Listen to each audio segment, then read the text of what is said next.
صباح الخير، عاملين ايه؟ يا رب تكونوا بخير.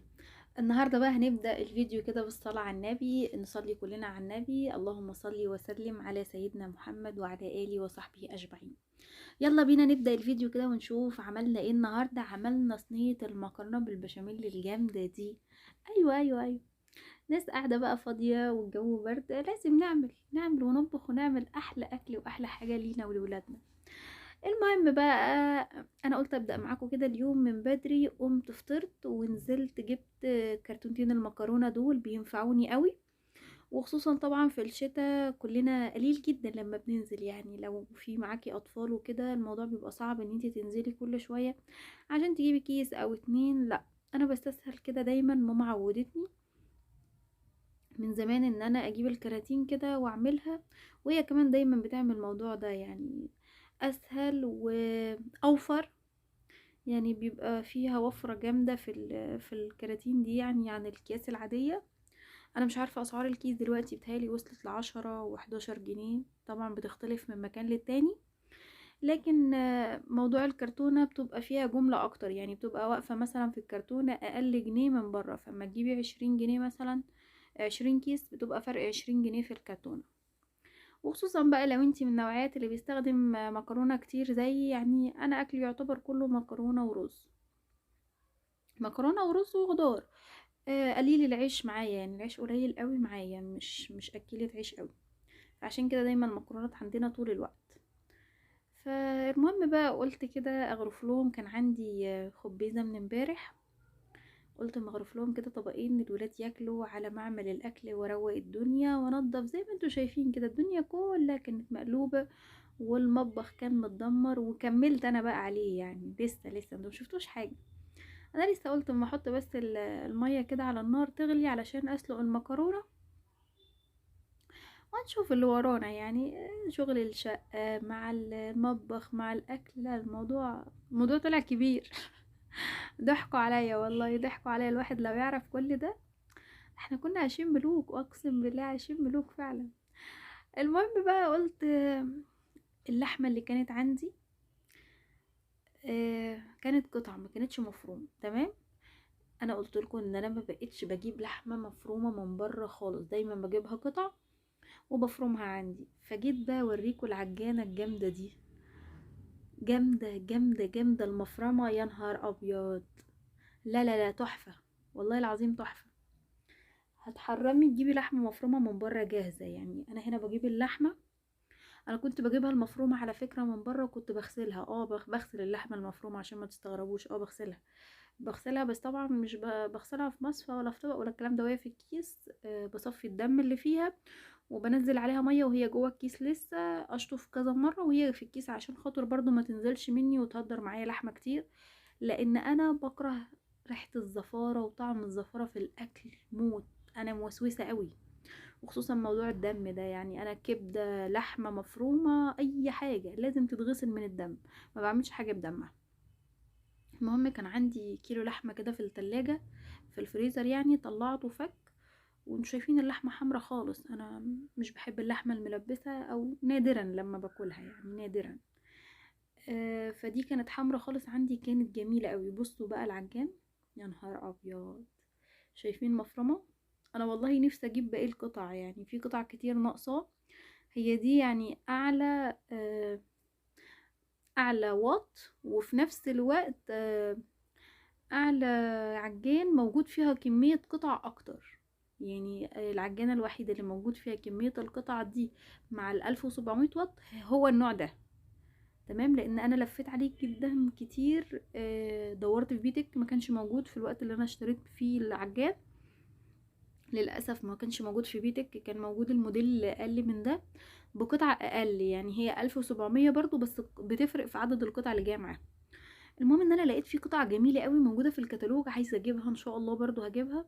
بس انتوا عارفين بقى موضوع الاستيراد واقف اليومين دول، وهي اصلا مستورده، فالموضوع هيبقى صعب شويه ان انا اجيب القطع. فمستنيه شويه كده الدنيا تمشي وهجيب القطع بتاعتها، لان بجد قطعها طلعت تحفه.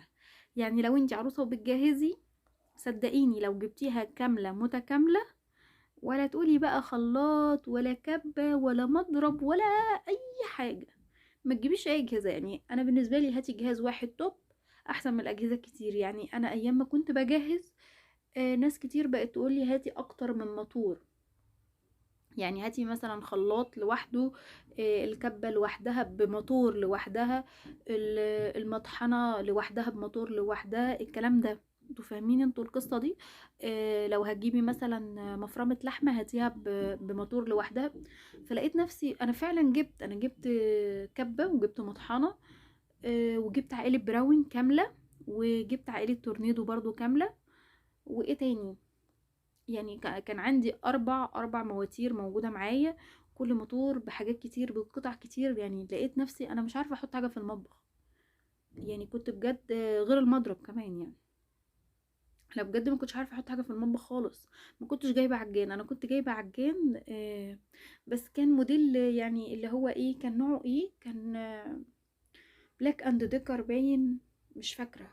بس المهم ان انا كنت جايباه اللي هو مضرب خفق، يعني مضرب معاه حله صغيره على قد ان انتي مثلا تضربي فيه كيكايه، بيض، كريم شانتيه، معاه حله وبتلف بس، لكن حجمه صغير. كان ساعتها الكلام ده كان من 7 سنين، كان عامل 1500. جبته وجبت شوايه بالكهرباء، بس برضو بعتهم، اديتهم لواحده صاحبتي وكده كانت بتجهز برضو. وبعد ما جبتهم والله كنت جايباهم من الغزاوي، يعني مش جايبه حاجه اي كلام. المهم اديتهم لها وقلت انا نفسي اجيب كينود. كان نفسي قوي في الكنود دي من اول ما جيت اتجوز. المهم بقى جيت بعدها، يعني بعد ما اديتهم لها وهي اشتريتهم خلاص، انا اتخطبت على طول واتلهينا بقى في حاجات الجهاز والحاجات الاساسيه والاجهزه. ولاني جبت التلاجة والغساله والبوتاجاز والشاشه غاليين جدا، وانا بعترف بده غاليين جدا، فاثر معايا في باقي الحاجه. يعني انا مش جايبه كل حاجه التوب التوب، لا انا جبت بس مش قفلت كله. لان كنا لسه بقى طالعين من بنا والبيت ومش عارف ايه، ومع الجهاز الموضوع كان صعب قوي. وكمان فترة الخطوبة كانت 6 شهور، فللأسف يعني ما لحقتش اجهز كل حاجة انا كنت عايزاها. فما جبتش العجان وما جبتش مضرب. المضرب طبعا اللي كنت جايباه اديته لها، فما ما دخلتش بمضرب، كنت داخله بالكبه والمطحنه وعائله براون وعائله تورنيدو كامله. فلقيت عندي 4 مواتير في المطبخ، حرفيا المطبخ كان امريكي وما كانش واخد حاجه خالص.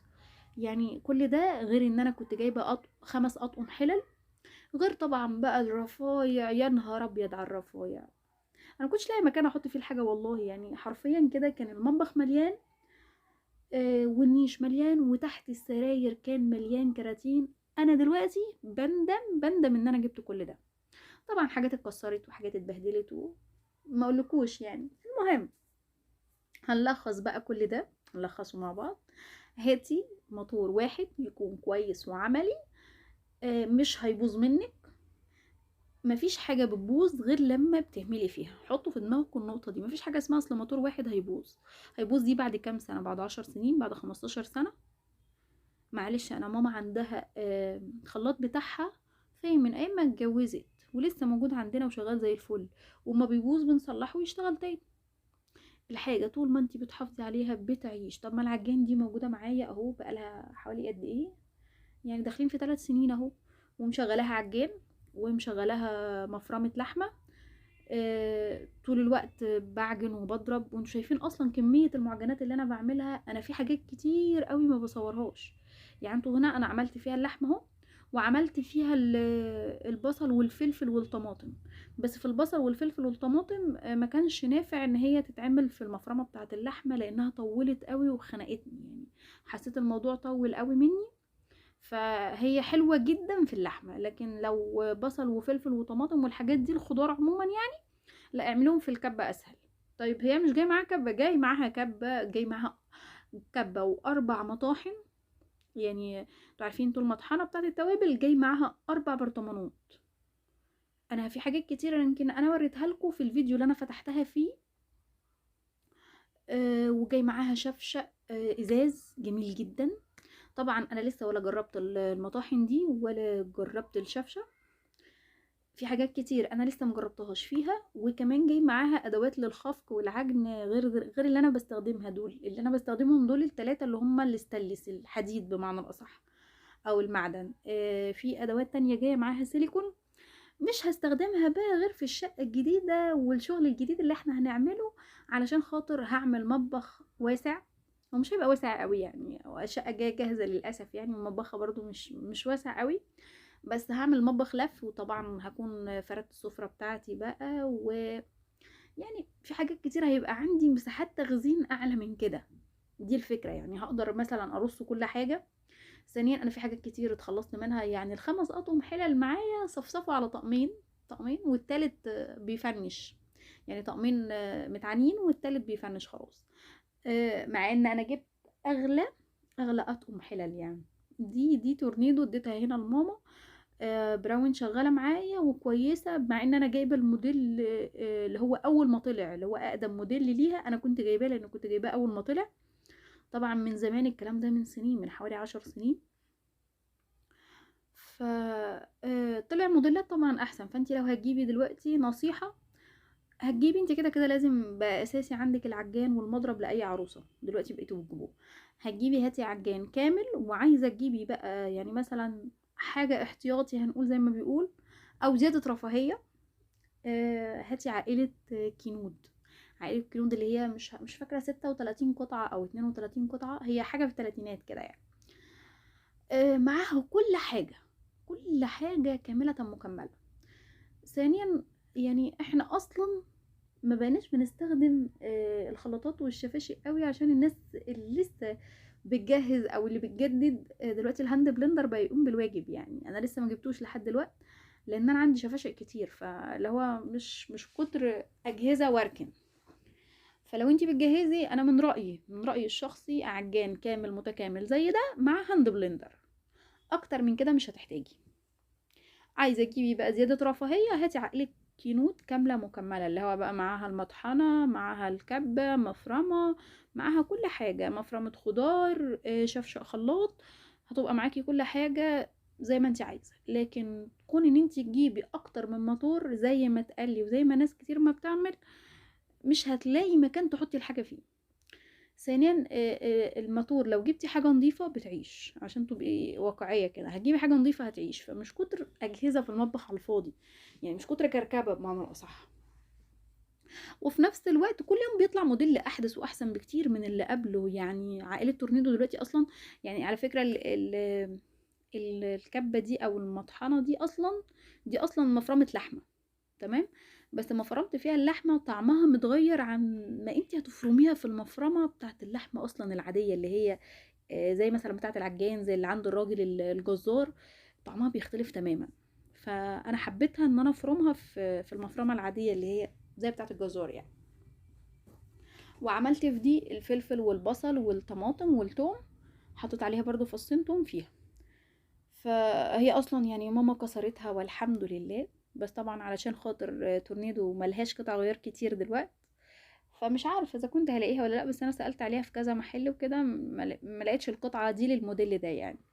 فلسه هشوف، هنزل ادور عليها، لان طول ما الموتور شغال معايا لازم اشغله، لازم اهلكه. يعني موتور ما بيجيب اخره بقى يتصلح مره واتنين لحد ما بيتحرق برميه، لكن طول ما هو شغال كده بشغله.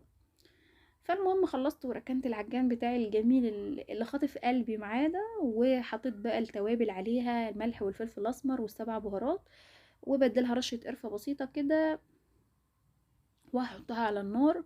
بس بجد والله العظيم تحفة تحفة. يعني انا ما بقيتش احب اشتري حاجة من بره يعني، ان انا افرم لحمة بره عند الجزار ولا الكلام ده. لا لا لا لا لا. شير اللحمة قطع واحطها في الفريزر عندي، وساعة ما اطلعها افرمها على طول على الكمية، على قد الحاجة كده، الحاجة نظيفة اول باول كده وطازة. لا كده حلو قوي يعني. جبت المصفى دي، بقول لكم هنا هاتوا المصفى اللي برجول. آه، بصراحة حلوة قوي يعني. ما بتحطي فيها المكرونة كده بتصفي لوحدها وتحطيها على الرخامة في الجنب. مش بتبقى منها يعني، مش من النوعيات اللي هي انتوا عارفين انتوا اللي هي من غير رجول دي، اللي هي تحطيها مثلا في الحوض تلاقي المية جت في المكرونة او في الحاجة اللي فيها. فلا دي احسن يعني. كنت بقول لكم ما تجيبوا وهاتوا اللي هي برجول دي، طلعت جميلة قوي. طبعا في حاجات كتير من حاجتي انا جبتها هنا لماما. ليه بقى؟ ليه؟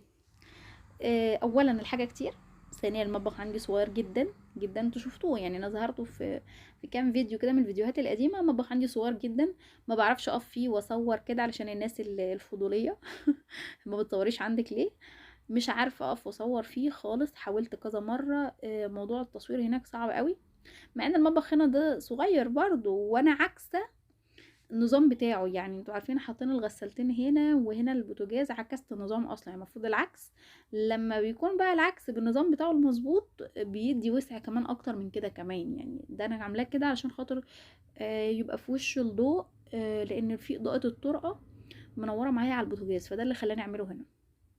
بس بصراحة النظام ده مريحني قوي يعني. المهم عملت اللحمة، عصقت اللحمة وعملت البشاميل. البشاميل اللي بعمله عادي خالص، سمنة وزيت او سمنة وزبدة، او المهم ان انا بحطه زيت يعني، سمنة او زبدة، فرن، اي حاجة عندك يعني عايزة تحطيها مع الزيت. مش بحط سمنة صافي او زبدة صافي.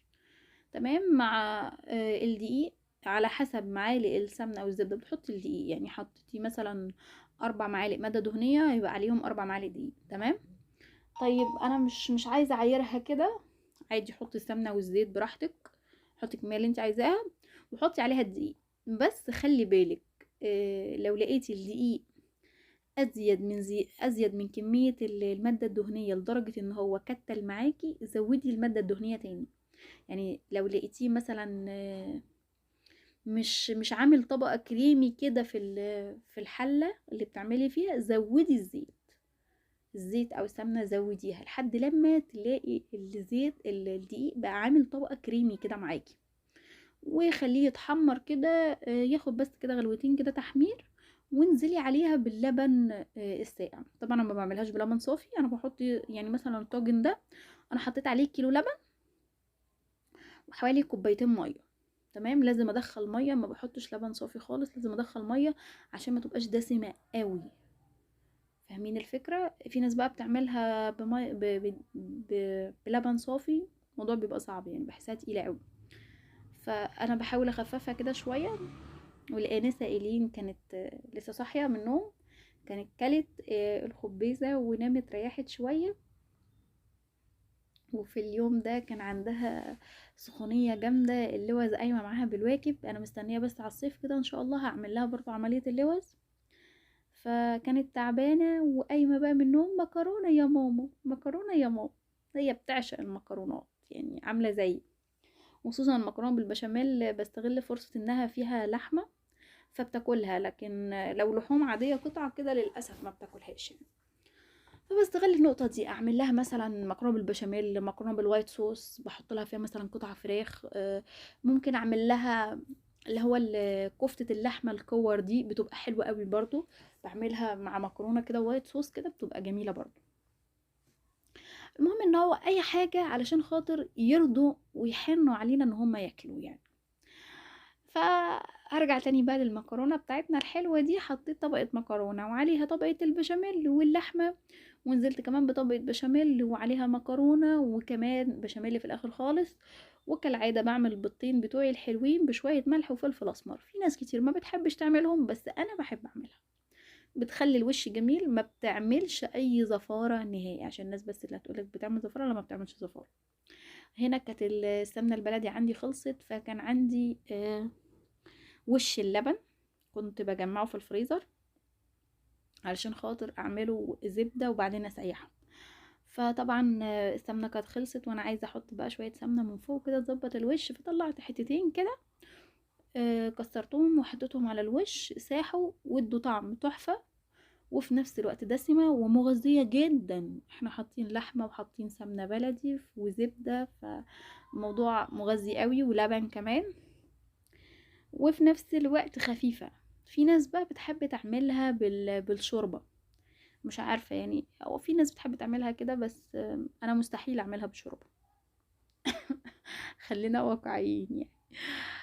معرفش بياكلوها ازاي بصراحة، بس الموضوع بيبقى فيه زفارة عالية يعني، سواء كنت هتعمليها بشوربة لحمة او بشوربة فراخ الموضوع يبقى زفر جدا.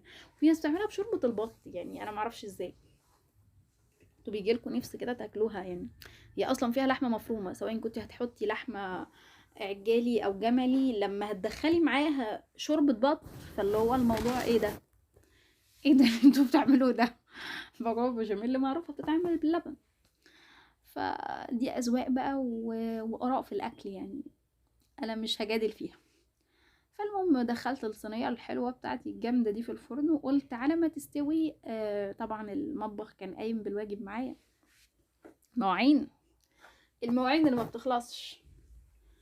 طبعا ماما هتقولي هتمشي وتسيبي لي المطبخ بالمنظر ده؟ لا ما ينفعش. حاضر حاضر، نظبط لك المطبخ ونروق لك الدنيا يا ست الكل، وننضف لك كل حاجه علشان خاطر ما تقوليش هتسيبي المطبخ بالمنظر ده وتمشي. وكمان كان في اصلا يعني شويه مواعين من قبل ما انا اجي واعمل الاكل. فالمهم يعني قلت هغسل المواعين كلها وانضف لها المطبخ واروقه واظبطه واطلع الصينيه الحلوه دي ونقعد ناكلها ونروق على نفسنا. ده بقى طقم الحلل اللي معايا من اول ما اتجوزت، اللي هو النيو فلام الكوري. وحرفيا كده انا ما لقيتش طقم حلل معمر يعني، والله انا جبت الغالي وجبت الوسط، مش ما جبتش رخيص يعني، انا جبت الغالي وجبت الوسط حرفيا. ما لقيتش طقم حلل معمر، مع ان نيو فلام الكوري ده يعني ده انا كنت جايباه 24 قطعه. كنت جايباه من سيتي ستارز من حوالي يعني تقدروا تقولوا كده من 8 سنين، يعني من قبل ما اتجوز بسنه او سنه ونص. كان لسه نازل، كان لسه نازل مصر، ما كانش موجود في محلات نهائي خالص في بلبيس ولا في الشرقيه اصلا يعني. ما لقيتوش غير عنده توليب. توليب الفرع اللي كان في سيتي ستارز، رحت هناك ولقيته كان اخر طقم 24 قطعه، وكان لونه روز بقى، اللون الجامد القمر ده، فلونه قصدي تركواز. كان فيه الروز والتركواز، وكان فيه اخضر ليموني كده، وكمان كان فيه الموف الفاتح قوي، نفس درجة المطبقية دي. وكمان كان فيه اللون اللي هو الكريمي. فالمهم انا كنت بعشق قوي اللون الازرق واللبني، قلت لون جديد ومختلف، لان ناس كتير لما جابت منه جابت اللون الروز. وبصراحة قلت هعمله وطقم بقى، يعني هخلي المطبخ مثلا نفس اللون تركواز، مع البلاستيكات كلها جبتها تركواز. كنت حابة اللون قوي يعني، حتى البيت هنا عندنا عملت تركواز، الحيطان كلها، الشقة كلها، بالبلكونة بالمدخل، حتى البوابات دخلت فيها تركواز. مش عارفة اللون ده كان عامل لي حالة هوسة ساعتها، كنت حابة قوي. بس دلوقتي زهقت منه جدا. زهقت منه جدا وحبيت الابيض، يعني ارتحت للابيض او الكريمي او اللون اللي هو اللي احنا بنسميه فانيلا لاتيه. اللون ده جميل قوي، وان شاء الله يعني ناوي اعمله بعد كده، مش هدخل الوان تاني في الدهانات خالص، خالص بمعنى الكلمه، ندمت. طبعا عشان تغيري لازم تغيري تتحكمي بالوان الحيطان، والحيطان لازم تمشي مع الانتريه او الصالون مع السجاد مع ستاير، ولو عكستي المنظر هيتعب العين. لكن لما بتعملي مثلا لون الدهان او الحيطان عموما محايد، ولون البلاط كمان هيكون محايد، الموضوع بيبقى مريح اكتر يعني. هتغيري مثلا انتريه، هتحطي مثلا سجادة براحتك، بس طبعا لازم السجاد ماشي مع الانتريه او الصالون ماشي مع الستاير، لان الموضوع لو في زحمة كتير بيبقى صعب. فالحمد لله يعني انا عملت لها الشقة كلها تركواز والارضية كلها بيج. فعادي عادي يعني، كنت بتعلم. كنت بتعلم يعني، بس بصراحة يعني عملت لها شغل حلو يعني.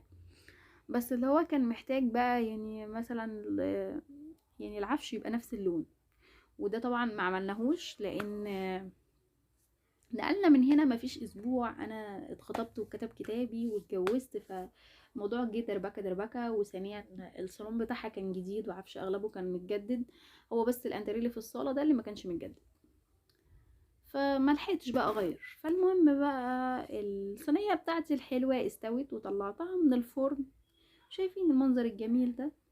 تعالوا تعالوا تعالوا ما نقرب كده بعد الرغي ده كله. الله. انا بتفرج بعد المونتاج وبسجل الصوت ونفسي اقوم اعملها تاني. بصوا بقى، انا مكتره البشاميل على الاخر، تمام، والبشاميل كريمي. طبعا حاجات عماله تقع اسيبها تقع؟ لا، لازم تتاكل. لو انت عايزه الخرطه ماسكه نفسها زي ما هوريكم في اخر الفيديو، استنيها اما تبرد. هنا الدنيا طالعة عندي ايه، احنا كنا مستعجلين وعايزة ابرد لها الاكل علشان تاكل علشان هي جعانة. هنا اديتها اول حاجة قلت لها خدي كلي يا قلبي. هنا بقى بعد ما الصينية بردت خالص، شايفين الخرطة ماسكة نفسها ازاي؟ لو انت عايز تعمليها كده سواء كان عملتيها باي طريقة، استني لما تبرد خالص. تمام، مع السلامة يا حبايبي.